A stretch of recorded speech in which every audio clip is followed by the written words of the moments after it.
ज्या महिलांना आम्हाला ही मदत करायची आहे ते आधार कार्डशी लिंकअप गॅस सिलेंडर द्यायचा, ते गॅस सिलेंडर देणार नाही. गॅस सिलेंडरच्या रक्कम जी काही 3 सिलेंडरची असेल ती त्या भगिनीच्या अकाउंटला जाणार आहे.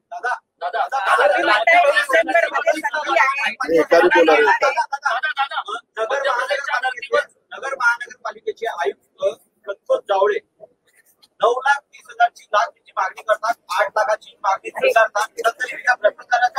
असल्या बाबतीमध्ये कडक कारवाई केली जाईल. त्याच्यामध्ये अँटी करप्शन ब्युरोला सांगितलेलं आहे, ते त्याचा तपास करतायत.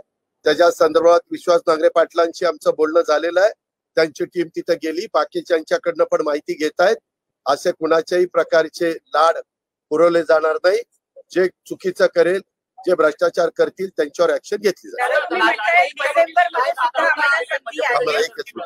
मध्यप्रदेशच्या धर्तीवरती लाडकी बहीण योजना आणली, साधारण किती तरुणींना त्याचा लाभ होईल आणि किती निधीची तरतूद किती वेळासाठी केली गेली? वर्षभराच्या करता 46,000 कोटी रुपयाची तरतूद त्याच्याकरता केलेली आहे. आणि साधारण आमच्या मुली आणि बहिणी अशा मिळून, कारण त्या 21च्या पुढं आणि 60च्या